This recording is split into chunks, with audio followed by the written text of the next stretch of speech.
We thought you might like to know more about the Benjamin Harrison Presidential Site. It's a building on 12th and Delaware in Indianapolis. It is the home of President Benjamin Harrison, Indiana's very own president. He's one of those guys after the Civil War between near the Roosevelts, right? That's sort of what we know about him, and maybe you've driven by the building, but it is an incubator of community building and encouraging people to get engaged in their civic life in their own communities and building leadership, especially in students with their Future Presidents of America program. I talked to CEO and President Charlie Hyde more about what they're doing and how they're getting involved in the community and helping people learn more, not only about the 22nd President Benjamin Harrison, but also how they do history, why they do history, and how it makes an impact for today. So stay tuned here on The Chris Spangle Show. Before we start, I want to thank all of the Weird Libertarians patrons for being a part of the show. You can find out all of the benefits of subscribing on Patreon at joinwalplus.com. That's WAL+.com. You'll get bonus content, access to the complete archives. There's over 1,000 shows that you can't get in the public feed, and you'll be supporting all of our great shows. Thank you especially to our $100 a month members, John Pusilo, Vincent Peichel, Lars Nordskog, Jake Edel, Matthew Durbin, Reinhold, Christy Avery, and Jason Doolittle. We also want to thank our main sponsor for this episode. It is Iconic Insurance. 15% of Americans are left to find health insurance on their own. And even if you get health insurance from your employer that doesn't work for you, Matt Allen and Iconic Insurance can help you find the right insurance. Just head over right now and contact him at iconic-insurance.com/libertarians. We'll put the link in the description if you can't remember that. But Matt is a longtime listener of this program and a great guy and a good friend of mine. So please go support him and reach out right now. Thank you. And now let's get started with our show. You're listening to We Thought You Might Like to Know. My guest today is Charlie Hyde, President and CEO of the Benjamin Harrison Presidential Site. You can learn more at their website, bhpsite.org. Now, Charlie Hyde, President and CEO of the Benjamin Harrison Presidential Site, thank you so much for joining me. Thanks so much, Chris. I'm going to be honest, we have a national audience and heard across statewide on local radio stations. I know there's some crazy number of Indiana school children that come to the house. I, unfortunately, was never one of them. And I have to admit that I don't know a ton about Benjamin Harrison. So can we start with who Benjamin Harrison was and then what you do to preserve his memory there on 12th and Delaware? Sure. So I'll even back out a little bit further to give some broader context and then get right to Benjamin Harrison. But if you think of the larger arc of American history, over the past 2 centuries, there have been over 500 million citizens of this country. Of those 500 million, just over 12,000 have served in Congress. I think we're up to 115 that have served on the Supreme Court, but only 45 individuals and 46 administrations who've been president of the United States. So you think about that, 45 out of 500 million people. There's some reason why those 45 individuals were elected to the highest office in the land. And the legacies that we have that we can share related to those 45 presidents, it may be good, it may be bad, it's likely somewhere in between. But there's a deeper story to understand, and it gives insight into the larger American story. So our role as the Benjamin Harrison Presidential Site is really to look at specifically the story of Benjamin Harrison, his 4 years in office, and what he sought to accomplish and what he was able to do then as President of the United States. So as you mentioned, we're here in Indianapolis at 12th and Delaware Street. You can see behind me the 10,000 square foot home that Benjamin and Caroline Harrison built for themselves in 1874. That's really the heart of our campus today. We're on 2.5 acres in downtown Indianapolis, literally at the crossroads of the crossroads, right off of Interstate 65 and 70 coming through Indianapolis. So utilizing that 10,000 square foot historic structure, it's a National Historic Landmark, we're able to share a collection of over 10,000 nationally significant artifacts. As you tour through the house itself, 75 to 80% of what you see is original to the Harrisons. And so it really gives a phenomenal perspective to the late 19th century, to an era of American presidents that are little known, but had just as formative an influence on the development of this country as any presidents over the past 200 plus years. And that's what we feel like makes the story that we have to share all the more compelling. People tend to know Washington, Lincoln, maybe Theodore Roosevelt, and then you get into the modern era with JFK and up to the current day. But for presidents like Benjamin Harrison, there's a deeper story that really merits further exploration. Yeah, I think people always they talk. He was a lawyer by trade. He was born in Ohio. He chose to live in Indianapolis because it was halfway between Cincinnati and Chicago. And in my opinion, was very instrumental in turning Indianapolis into a major city. I mean, you kind of talked a little bit about how that period of presidents left a legacy that we still live with today. I mean, most notably, I think in terms of his presidency, it would be national parks. Would you say that would be kind of top three in terms of his legacy? Yes. So you think about that there had been 22 other presidents preceding Benjamin Harrison. And really the only work that had been done on the national park side had been with Lincoln and with Grant for protections for Yellowstone. And Benjamin Harrison had twice, as a senator from Indiana, tried to give protections to the Grand Canyon and was unsuccessful both times. So then as president, he was able to secure the legal powers then as president to be able to not just give protections to the Grand Canyon, but with the passage of the Forest Reserve Act, created the National Forest System. So that allowed him, and it was done very intentionally, it allowed him to set aside 13 million acres of land nationally for preservation. And Harrison went on to create the second, third, and fourth national parks, gave the first federal protections to Indian ruins with Casa Grande. So it was very intentional on Harrison's part. And you look at that larger intentionality of his administration, certainly in his outspoken advocacy for Black civil rights, calling for and signing the Sherman Antitrust Act, his advocacy for a two-ocean Navy for national defense. There are a lot of really compelling stories that merit further exploration just within his 4 years of administration. Yeah, he was very progressive, even for Indiana. I mean, Indiana was a northern state, but by no means, I mean, in 1851, with the new Constitution, they outlawed blacks from settling in the Indiana territory, in the state, excuse me. But Benjamin Harrison was, is it fair to say he was progressive for his time on issues of civil rights? Yes, I think especially if you look at the policies that he was advocating. So again, he was outspoken even in the 1850s in support of Black civil rights. He understood that the Civil War was about eliminating slavery. So again, he's on record, giving political speeches in the 1850s and beyond, specifically advocating for the elimination of slavery, for the protection of Black civil rights, and especially with his administration and seeking to help fund education and protect education for Blacks, especially in the South. Coming within a couple votes of getting what was called the Lodge Force Bill passed that would have ensured federal election protections and potentially could have forestalled the enormous amount of voter suppression that happened in the late 19th, early 20th century in Black communities, especially there in the South. So there's a lot of work that Harrison sought to accomplish, or at least lay the groundwork for it to be accomplished through his administration. What is it about his background that at that point in time, there's a lot of courage there, especially as a politician. What informed his decision to really be vocal and be active about these issues that really informed him?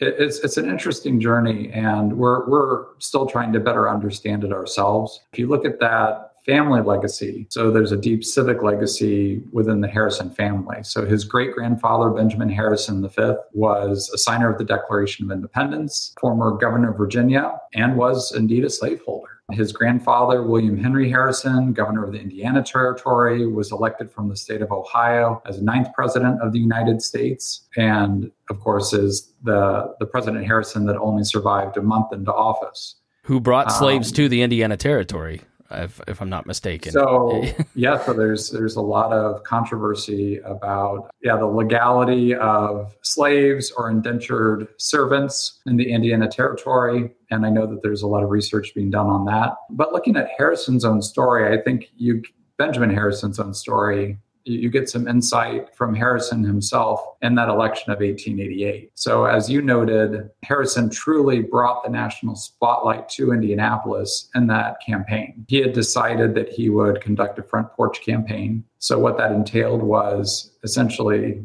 instead of him going around the country all came to Indianapolis. And so he gave a series of 80 speeches to over 300,000 people for that campaign. And so you had trains coming in and out of Indianapolis constantly, people wanting to hear from Benjamin Harrison, the candidate for the presidency. And there were a group of 300 African-American men that called themselves the Harrison Club that greeted Benjamin Harrison at his front door. He welcomed them. He gave all of these speeches, almost all these speeches, from the front stoop of the house that you can see here in the background behind me. But he gave a speech to the Harrisons, to the club of supporters, and he shared the story of when he was a young boy growing up on the Ohio River, right there between Ohio and Indiana, and coming upon a fugitive slave in the canebrake and surprising the individual and being surprised himself. And he said that as shocking as it was, he kept his secret. And so, I mean, that's a pretty profound thing if you think about it. For,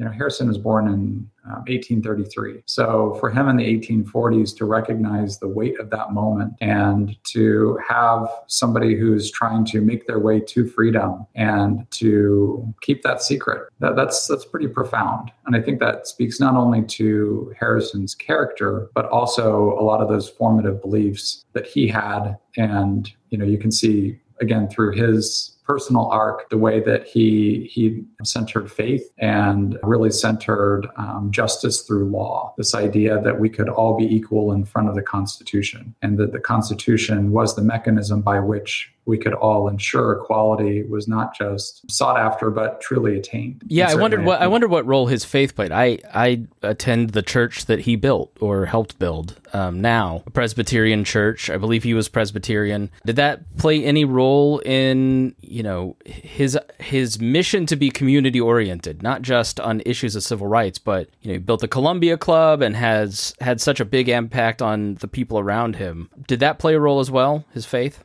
It certainly did. We know that he had a moment of decision when he was in college in which he had to decide whether he wanted to become a minister or whether he wanted to become a lawyer. And he decided that becoming a lawyer allowed him to choose both, essentially, to have a strong professional outlet, but then also to be able to focus on faith certainly through his personal life and through his community works. And so I think that you can see that reflected again and again in the decisions he was seeking to make, his larger perspective on the direction of the country. I think you can even see it in things like how we see ourselves as American today. Many people, I feel like, are more familiar with Benjamin Harrison than they realize. So, for example, if you know the Pledge of Allegiance, you know Benjamin Harrison. Harrison had encouraged its adoption and use in schools. Just coming 2 decades out of the United States Civil War, he wanted to transcend state identity and to really make sure that people were thinking of themselves as Americans first, as citizens of the United States first, not as a citizen of Virginia or Indiana or Kentucky or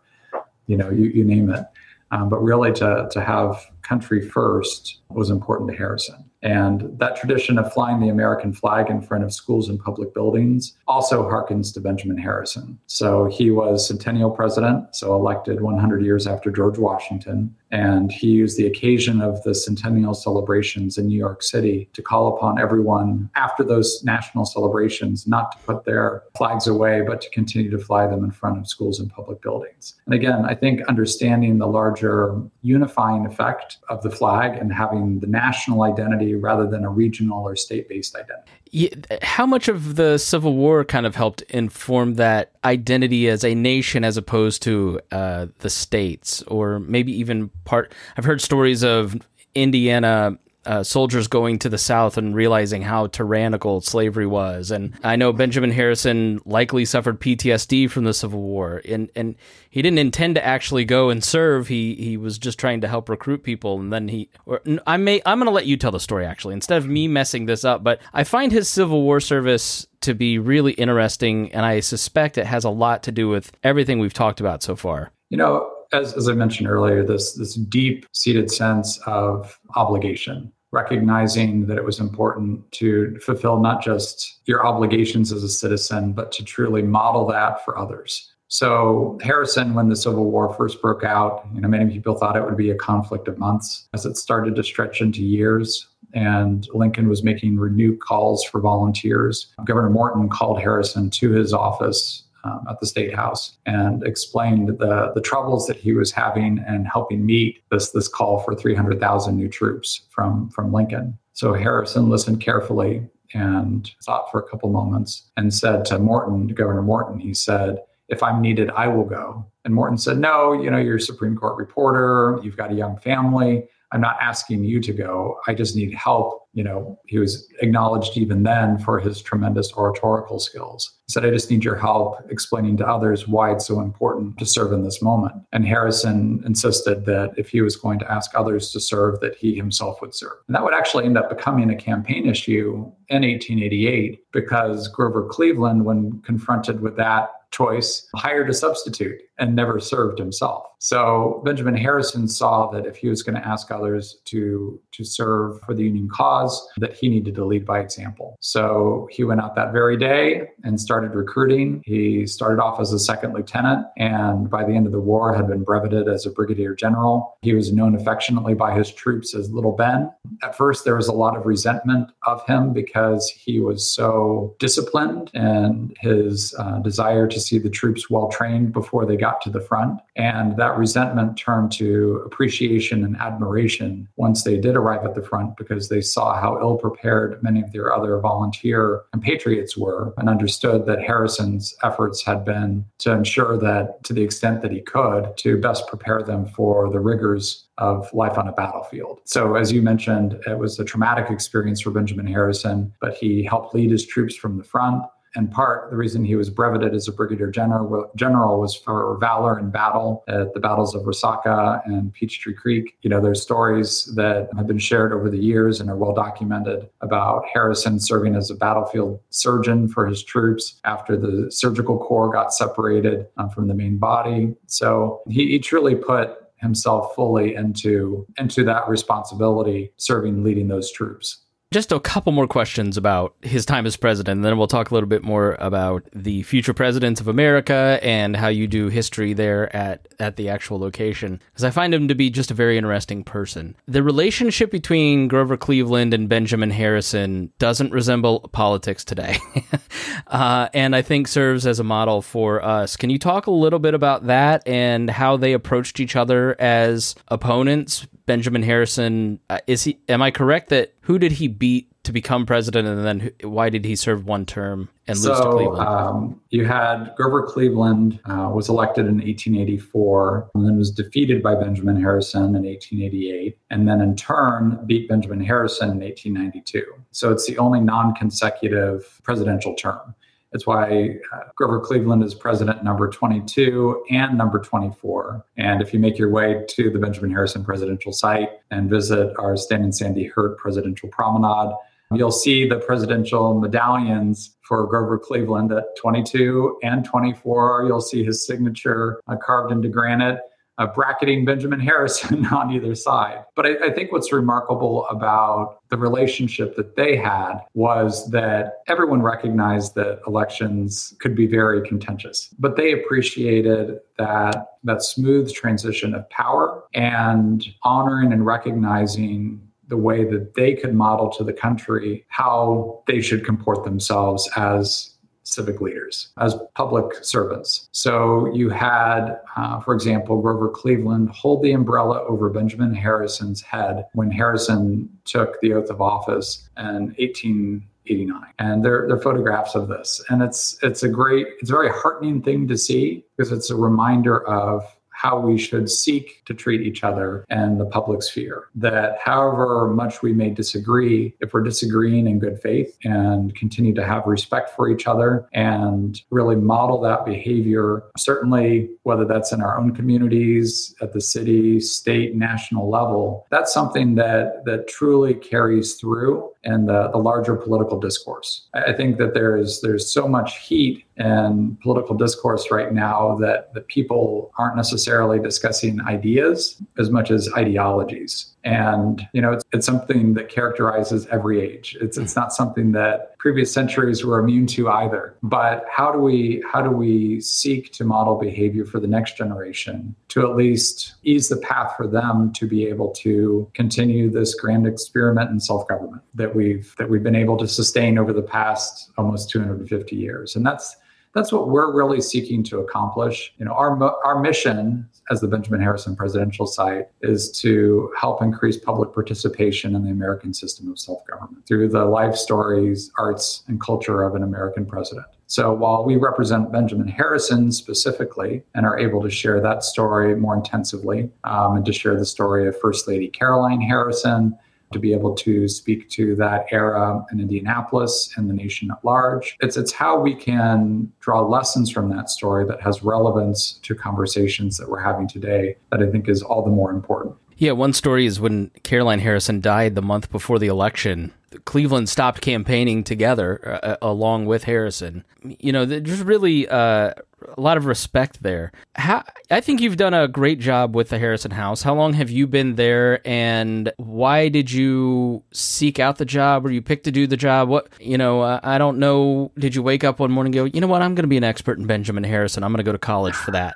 So how did you end up CEO and president of the Harrison Presidential Site? So, I have a history degree from Hanover College. I've always been fascinated by history and the way that it can help inform the decisions we're trying to make today. So, it's always frustrating trying to navigate very, very complex issues. And so any kind of insight that you can glean from where similar types of conversations have happened in the past, where you can find analogous situations, I think is all the more important. Not just so you avoid the mistakes, but also perhaps you can improve upon, the way things have been done previously. So that I think history has some really powerful lessons that we can draw from it. And to be intentional in the way in which we help communicate that knowledge to the next generation is just really compelling for me. Certainly, the Benjamin Harrison Presidential Site has a great reputation stretching back decades for its education programming, serving tens of thousands of school children each year. As you mentioned, it's one of the iconic field trips for fourth graders here in the state of Indiana. But we're finding ways that we can even look beyond the elementary school level, that we understand it's not just one and done when it comes to fourth grade, that it's continuing education through middle school and into college. And an organization like ours can do a lot of good if we can share our resources, if we can share the stories we have, if we can help advance education of American history and civics. I feel like we're especially well positioned to do so. And that was what really brought me here to the Benjamin Harrison Presidential Site in the first place, was, again, just an organization with a tremendous reputation and was just so intrigued by the story of Benjamin Harrison and the fact that it wasn't better known. So working with the phenomenal staff that we have here, we've really spent almost the past decade just continuing to build on great education programs, tremendous collection. The historic structure, again, is National Historic Landmark. We've actually just culminated fundraising on our Old Glory, New Vision capital campaign, and we're completing construction. And we're thinking of it very much as a century project in terms of making those investments in the historic property and throughout our 2.5 acres of grounds to really elevate the experience in a way that's respectful of that historic residence that the Harrisons built, but really drawing from the grounds and the improvements that we've made to heighten that story and to frame it in the larger perspective of our American system of self-government. To think about the presidency as one of 3 co-equal branches of government, to honor and recognize 45 presidents over 46 administrations who've served this country, to better understand what they did right, what they did wrong, what we can learn from that. So again, we've been able to build all of that into our grounds highlighting the founding documents with the charters of freedom, honoring citizenship. You may be aware we partner with the federal court each year, and we serve as a naturalization site. So we have something called the Book of History that seeks to honor all of those new citizens who've naturalized here since 2003. So it's an outdoor stainless steel book. You turn the pages and you can see just that tremendous investment. Yeah, I thought that was a cool touch. For listeners, I live between there and the Central Library, so it is always on my walk. It's one of my favorite places to stop, and it's really, the picture in the background or a picture that you might Google, it's very hard to describe how much bigger that house is in person, and the grounds in itself. It's right next to a highway, but it feels very tranquil, and it has a large yard on one side. You've built a new, what I assume is like a bus stop for kids to gather. Then there's the house itself with the historical collection inside, event space that you use, and then like the largest carriage house that I've seen in a long time. I would imagine in my non-historian but historically interested brain, if I were put in charge of a place like yours, you have like different choices. So I wonder what your mission is, because you've got the house and the grounds and the collection, and I'm sure some places are like research libraries, and you're partly that, but you also have a lot of programming. You have like Mo Rocca coming in to speak. You also do things like the Future Presidents of America. How do you balance like the public history side of being a museum with the research side, with the programming side? Like, where, is there just like one theme that runs through it all that is your central mission? Is it the citizenship and being an active participant in your community? Is that the main decision and everything else flows through that? How do you come to those decisions? So as you astutely note, Chris, at the heart of our 2.5 acres here is the National Historic Landmark home of the 23rd President of the United States. So I would say that, we recognize that we are stewards of this National Historic Landmark, of the nationally significant collection of over 10,000 artifacts. But we also understand that we wouldn't be serving our larger mission if we didn't activate that collection, if we didn't activate the National Historic Landmark property in a way that embraced the larger community and truly sought to increase public participation in our American system of self-government, wanting to make sure that people understand their rights and responsibilities and have a deeper appreciation for how we arrived at this moment as a country, what we've done well, what we could do better. And so I think you start seeing the intentionality of certainly the way that we've structured our outdoor grounds with the founding documents, with the Book of History, with the Presidential Promenade, with the Johnson Floyd Presidential Commons, that you need a jumping off point. So when you think about things like our Independence Day social celebration on the 4th of July, that's a little easier to arrive at. Understanding, okay, 4th of July, of course, you would have free public tours of the museum and have speeches and events and so on. But we also want to make sure that we honor and acknowledge the many other ways that the Harrisons invested of themselves in the larger community, and to delve more deeply into stories connected with the Harrisons. So that includes everything from our special exhibit right now, which is No Compact of Silence, Black Civil Rights Advocates in the Harrison Era, delving into the stories of those really remarkable Black civil rights advocates that were working hard in the late 19th century to ensure the achievements of the 20th century were possible. We also have events throughout the year, making sure that people feel welcome in the museum itself.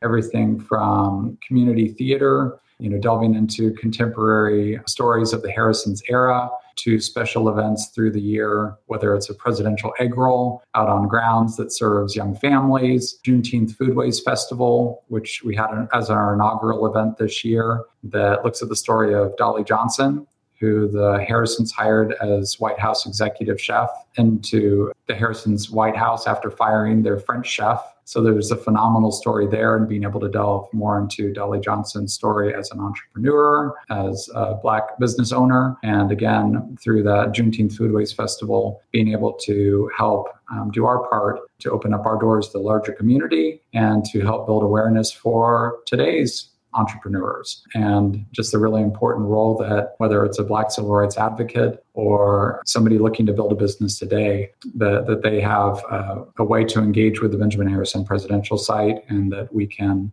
open up our doors and our relationships in a way that is helpful to them. So I joined and became a member, and I got my first Statesman magazine that you send out.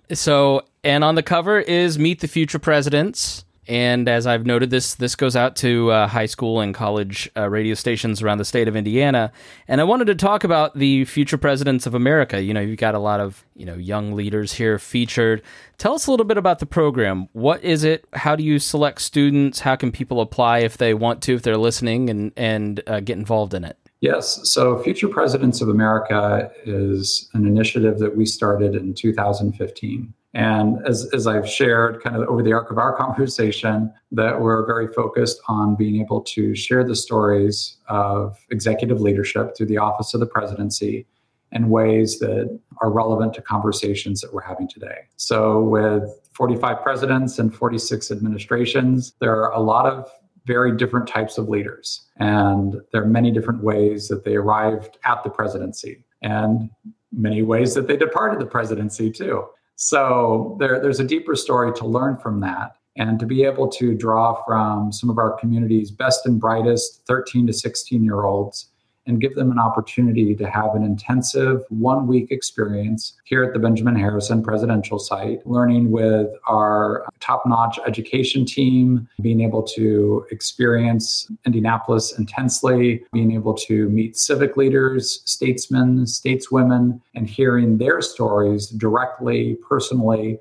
is just a really powerful thing. And as we developed this program in 2015, we came to the realization that there are many leadership opportunities for young professionals. And that extends into the college level and even perhaps juniors and seniors in high school. But in that 13 to 16-year-old age range, there just really were not very many leadership opportunities. And we understand and acknowledge that 13 to 16-year-olds, extremely bright. They have strong, informed opinions on the world. Their voices should be shared and heard. And so to be able to identify 20 young leaders each year that we can help accelerate their experience as leaders, that we can bring them to local, if not regional, and even in some cases national attention through this program, again, it's just a really powerful thing. And not only for them, but it also helps shape and inform the ways that we can better educate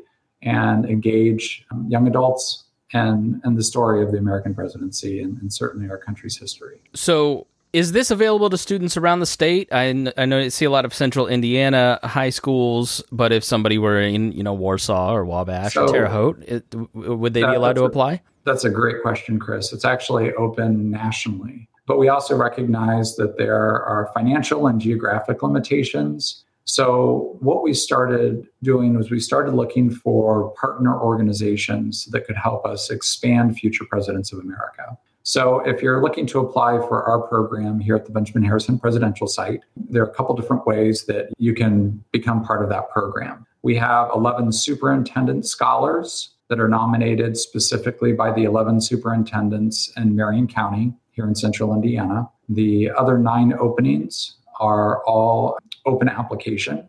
So for anyone that's interested, it's first come, first serve in terms of applications and consideration. So if you're interested as a student, I would strongly encourage go to futurepresidents.us and you can apply directly online. Our education team will reach out to you and interview you and just get a better understanding of what you're looking for to make sure that the program is the right fit.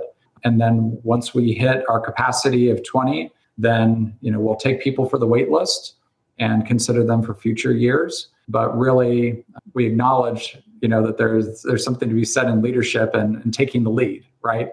Not waiting until the last moment. So it's important to us that we're modeling that behavior that we're hoping to see exhibited in the larger community. So do they come to the house and work in the house, or what kind of programming and how do you incubate leadership? So for our program here at the Benjamin Harrison presidential site, the base of operations is the museum itself. It's the National Historic Landmark. classroom space. And then, of course, drawing from our grounds and from across Indianapolis, just day to day. Each days have different themes. Again, we're bringing in civic leaders for profiles in leadership to be able to share their own stories of success and failure. But it's been one of the really exciting things for us as the program has expanded beyond Indiana. So we have 2 national partners. We have the Abraham Lincoln Presidential Library and Museum in Springfield, Illinois, and also Andrew Jackson's The Hermitage, just outside of Nashville, Tennessee, that are now offering future presidents of America as well. So much as we offer that program as a 1-week format, and engaging young leaders in that 13 to 16-year-old age range, you'll find that same type of experience in our partner organizations.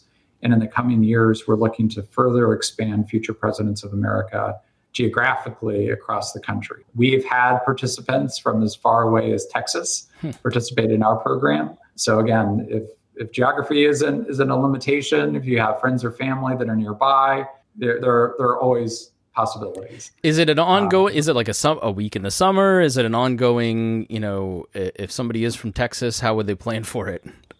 Sure. So the primary initial experience is a 1-week intensive program. So it's Monday through Friday, 9 a.m. to 4 p.m. But I think what really distinguishes this program is that we continue to seek to invest of ourselves in these young leaders. So, for example, in a week's time, we have one of our public programs called Off the Record that looks at each year. It focuses on one of the 3 co-equal branches of government. So last year we focused on the presidency. This year we're focusing on the judiciary with the Supreme Court and interviewing prominent Hoosiers who have served directly with the Supreme Court in some capacity. So the future presidents have been invited to attend that program. It's a power brunch in one of the large facilities in downtown Indianapolis. And so we've been able to not only find underwriting to cover the cost of their participation in the program itself for future presidents of America, but then we also continue to find ways to underwrite their participation and special opportunities and programs like that throughout the year. So we continue to work with and to seek to help advance these young leaders. What have you learned from the students? I don't know how many groups of students you might have worked with, but I mean, have there just been things that have stood out to you that you just thought, I never would have thought this, I never would have expected this from kids? That is a really astute question. And I'm very intentional in being mindful of thinking about them as young leaders because they truly are. 13 to 16, they're young leaders. And many, if not most, of these young leaders have just such a bright future. They have such great opportunities to share their thoughts, their ideas, to have an impact on the larger community, if not on the country. And so to the extent that we can help them be successful, of course, we're nonpartisan, non-political as an organization. So really looking at it, approaching this very much in good faith and just trying to help them find their way as leaders in the larger community. And, to your question specifically, first and foremost, the purpose of this program is to help them learn how to become better leaders in their community. But it's truly been a transformative program for us at the Benjamin Harrison Presidential Site, and that these relationships, and at this point we've had over 150 alumni from the program, they continue to engage with us to share their thoughts and ideas. One of the future presidents from the inaugural class actually was such a powerful advocate for the program that he encouraged his parents to get involved here at the museum. And his mother actually went on to join our board and then ultimately was our board chair. So I would say that Future Presidents of America has been as transformative for us as an organization from these young leaders themselves as whatever wisdom we're able to share or impart to them just from these stories of the American presidency. If you can talk a parent, into being the chair of a nonprofit board, you are going to be president or you're going to be a CEO. You definitely have leadership qualities. Exactly. All right. Well, shameless self-promotion. Charlie Hyde, the president and CEO of the Benjamin Harrison Presidential Site. Please, where can people find out more information and what should they look for when they get there? Well, so I'm going to suggest 3 places they can look for more information. So can always go to futurepresidents.us to learn more about the Future Presidents of America program. If they're interested in the American presidency and that's something that they're willing to engage in and share, we do have a new initiative called Project POTUS that awards prizes for the best videos, 1-minute videos on each of the American presidents. So that's an annual competition. We actually just awarded over $5,000 in prizes to the 22 Project POTUS winners. And they can always, of course, go directly to our main website at presidentbenjaminharrison.org to learn more just about upcoming events, programs, tours, ways to get more involved here, whether it's through Future Presidents, Project POTUS, volunteering, or just whatever might meet their interest. All right, Charlie Hyde, President and CEO of the Benjamin Harrison Presidential Site. Thank you so much for being my guest today. Thanks so much, Chris. And thank you for listening to the show. We will see you again soon. This podcast was produced and edited by Chris Spangle and Leaders and Legends, LLC. If you're interested in starting a podcast or taking yours to the next level, please contact us at leadersandlegends.net.